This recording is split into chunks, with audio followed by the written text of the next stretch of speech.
네, 안녕하세요. 계속해서 이제 펑션 함수의 컴plex함을 보존하는 어떤 오퍼레이션들에 대해서 공부를 하고 있는데, 이번에 배워볼 것은 미니마이제이션입니다. 슈프리멈하고 맥시멈의 어떤 컴플렉스 펑션의 이제 맥시멈 or 슈프리멈이 컴플렉스 펑션이다라는 거는 뭐 지난 시간 막 이렇게 해갖고 증명을 했었는데, 특정 폼의 미니마이제이션 또한 어떤 컴플렉스 펑션을 야기할 수 있다라는 것이 알려져 있습니다.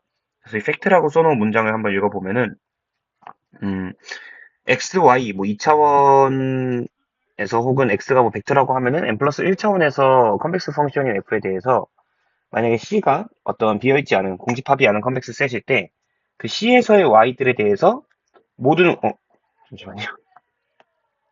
c에서의 y들에 대해서 모든 fx, y에 대한 인피멈 값을 잡은 함수 gx는 x에 대해서 컴플렉스하다라는 것입니다. 그러니까 그냥 단순하게 2차원으로 생각하면은 x가 정해지면은 그때 모든 y에 대해서 그 가장 작은 값을 반환하는 함수가 있다면 그것은 x에 대한 함수일 것이고, 그것은 원래 그 함수였던 fxy가 컴플렉스하다면 컴플렉스 펑션이다라는 게 되고요.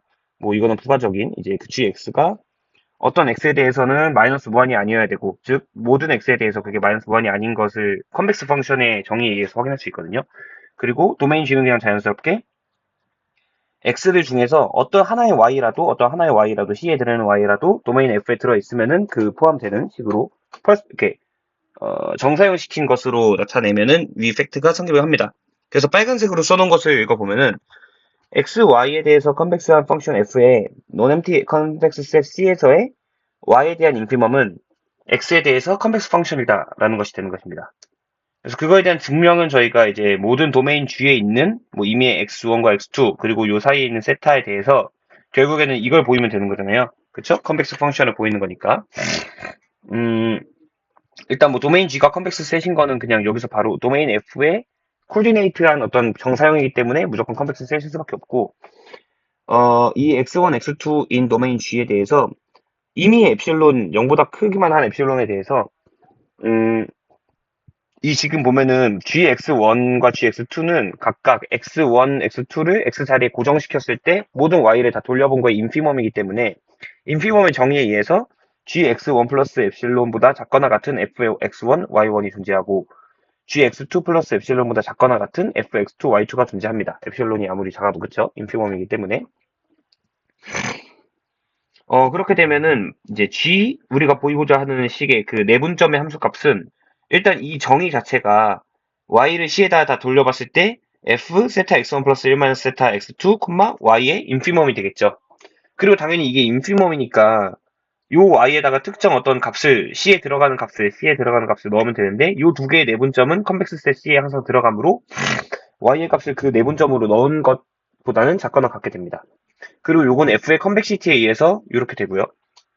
그리고 요것들이 이제 아까 전에 인피멈의 성질에 의해서 이렇게 나타난 것에 대해서 네, 이런 식으로 쓸 수가 있게 됩니다.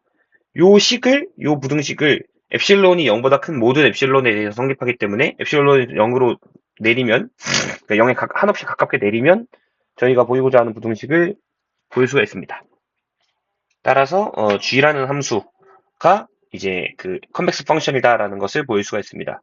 그래서 예제 중에서는 뭐 이제 이런 예제가 있는데, 컨벡스한 h에 대해서 x가 지워지면 ay는 x라는 것을 만족하는 y들에 대해서 fhy를 인피멈한 값을 gx라고 정의한다면, 이것은 fxy를 저희가 ay는 x일 때는 fhy 값을 갖고 나머지에는 무한대를 갖는 것에 이제 미니멈이기 때문에 네. 그리고 요 함수는 xy에서 컨벡스하기 때문에 앞선 논리에 의해서 요 gx는 컨벡스 펑션이다라고 할 수 있습니다. 네, 다음으로 이제 그 컨벡시티를 보존하는 오퍼레이션은 바로 퍼스펙티브 펑션이라는 개념인데요. 퍼스펙티브라고 하는 거는 어떤 함수 f가 n 차원에서 r로 가는 함수가 주어졌을 때 그 함수의 이제 퍼스펙티브라고 한다라고 하면은 또 다른 함수 g인데, 이것은 정의역의 차원이 1차원 늘어나게 돼서 n 플러스 1차원에서 셀수로 가는 펑션이고, gxt는 t 곱하기 f의 t 마이너스 t분의 x라고 정의되는 함수입니다. 이때 도메인은 이 t분의 x가 도메인 요게 정의가 돼야 되니까 도메인 f에 들어있고 t는 항상 0보다 큰 값만 갖게 됩니다. 그래서 이게 뭐 갑자기 생뚱맞게 이제 정리가 됐는데 요 컨벡스 펑션 f가 있다고 한다면은 그것의 퍼스펙티브 펑션인 g는 항상 컨벡스 펑션입니다. 즉 퍼스펙티브 오퍼레이션은 컨벡시티를 보존한다라는 것이 되겠습니다. 그래서 이것에 대한 증명은 여러 가지로 할 수가 있는데 저희는 에피그래프하고 2단원에서 배웠던 퍼스펙티브 매핑에 대해서 이제 그리고 인버스 이미지가 컨벡시티를 보존한다라는 것에 대해서 2단원에서 배운 내용을 이용해서 간단하게 증명해 보고자 합니다. 그래서 G의 에피그래프 안에 x, t, s가 들어있다라는 것은 그냥 G 자체 정의에 의해서 요구가 s보다 작거나 같다. t가 0보다 크기 때문에 도메인에서 요거를 t로 나눠주면 양변은 이렇게 되고 이거는 결국 이제 요 값이 f의 에피그래프 안에 들어있다라는 것과 동시입니다. 따라서 이 에피그래프 G에 들어있는 원소들은 요것들이 다 여기 들어있게 되는 거죠. 그러니까 필요충분 조건이 되기 때문에 이 퍼스펙티브 매핑 u, v, w를 두 번째 성분으로 각각을 나눈 이 v분의 u, v분의 w라고 하는 요 매핑에 의한 인버스 이미지 오프 에피그래프 f가 됩니다. 그렇죠? 요거가 그러니까 요 점들은 지금 요 점들에다가 요 매핑을 한 것들을 모아놓은 점들이죠. 정확히 같잖아요. 그래서 인버스 이미지는 이 퍼스펙티브 매핑에 대한 인버스 이미지는 컨벡시티를 보존하기 때문에 그리고 에피그래프 f는 f가 컨벡스 펑션이라면 컨벡스 셋이기 때문에 에피그래프 g도 컨벡스 셋이 되고 따라서 g는 컨벡스 펑션이 되게 되는 간단한 증명을 할 수가 있습니다.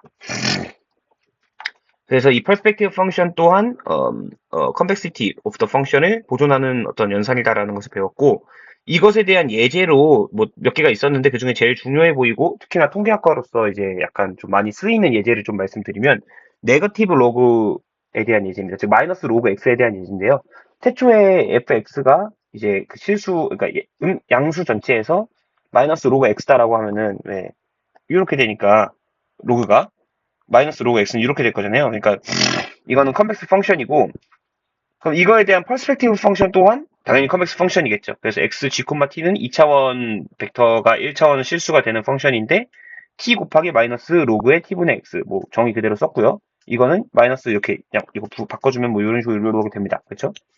그래서 이거를 갖다가 우리가 t와 x라는 값의 릴레이티브 엔트로피라고 합니다. 왜냐면 엔트로피 자체가 제가 알기로는 마이너스 x 로그 x가 엔트로피거든요. x 엔트로피. 그래서 그거의 뭐 상대 엔트로피를 나타내는 건데 어쨌든 이거는 컨벡스합니다. 그렇죠? 그러면 요 g라는 게 이제 그 relative entropy of t and x인데 이게 컨벡스하다는 것을 의거해서 굉장히 많은 어떤 저희가 쓰이는 함수들의 컨벡시티를 컨스트럭트 할 수가 있는데요. 첫 번째로는 u라고 하고 v라고 하는 양수만을 성분으로 가지는 n차원 벡터가 있다고 했을 때 이 두 벡터의 relative entropy는 다음과 같이 나타낼 수 있습니다. 성분별로 relative entropy of 성분을 합한 건데요. 이것은 UV에서 컨벡스하다. 왜냐? 아까 제가 말씀드렸던 것처럼 UI랑 VI의 relative entropy에 대한 합이기 때문에 그쵸? non-negative weighted sum은 항상 컨벡시티를 보존하니까 그리고 요거에서 조금 더 나아가서 콜백 리버 다이버전스라고 해서 두 벡터의 어떤 거리를 나타낼 수 있는 어떤 매저인데 요 값 그대로에다가 마이너스 UI 플러스 VI를 더해서 그거를 다 성분합하면은 이것은 콜백 리버인데 요거는 컨벡스하고 요건 리니어하니까 두 개 더해봤자 어차피 컨벡스 펑션이겠죠. 그래서 요것도 컨벡스 펑션입니다.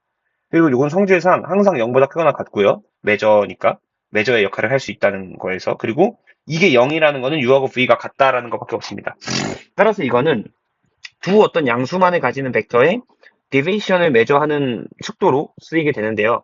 이것을 좀 더 나아가서 통계학에서는 두 확률 분포가 있을 수 있습니다. 뭐 요런 확률 분포가 있을 수 있고 요런 확률 분포가 있을 수 있는데 이 두 확률 분포의 차이를 이제 제공하는 척도로도 사용이 됩니다. 그래서 저희가 알고 있는 이 MLE, Maximum Likelihood Estimate가 이제 보면은 이제 뭐냐 저기 데이터가 이렇게 있을 거잖아요. 뭐 여기는 좀 많이 있고 여기는 이렇게 그러면 이게 이렇게 임피리컬하게 디스트리뷰션을 각각의 n분의 1씩 매저를 줄 수 있겠죠. 그리고 어떤 특정 파라미터가 정해지면 정규 분포다 이러면 파라미터가 정해지면은 뭐 평균이 이거고 분산이 이거야. 이거면 이거고 평균이 예를 들어 여기고 분산이 좀 더 작아. 그러면 뭐 이렇게 되겠죠. 네. 요런 두 분포 중에서 그냥 어떤 분포가 저희가 어떤 분포를 이제 요게 요 세타 1, 세타 2, 1에 대한 어떤 분포라고 했을 때 어떤 파라미터를 추정할 것이냐고 했을 때 요 데이터의 임피리컬한 이제 그 PDF와 요 파라미터로 인해서 정해지는 분포의 쿨백 리버 다이버전스를 최소화하는 추정량이 MLE가 됩니다. 지금은 뭐 요거의 확률이 높겠죠. 뭐 아무튼. 네. 그래서 최소거리 추정이라는 식으로 해가지고 또 요 쿨백 리버 다이버전스 말고도 여러 가지 어떤 두 분포들의 차이를 이제 매저하는 거래 축도들이 있는데요. 그거에 따라서 그걸 최소로 하는 요 쿨백 리버를 최소로 한 게 MLE인데 그걸 최소로 하는 뭐 매저는 이스티메이터는 또 다른 추정량. 그럼 MLE하고 좀 다르겠지만 뭔가 조금 더 뭐 로버스하다든가 이런 좋은 성질을 가진 추정량을 얻을 수 있게 된다는 것을 알려드리면서 3.2단원 컨벡스 펑션을 보존하는 오퍼레이터에 대한 내용은 다 마치도록 하겠습니다. 감사합니다.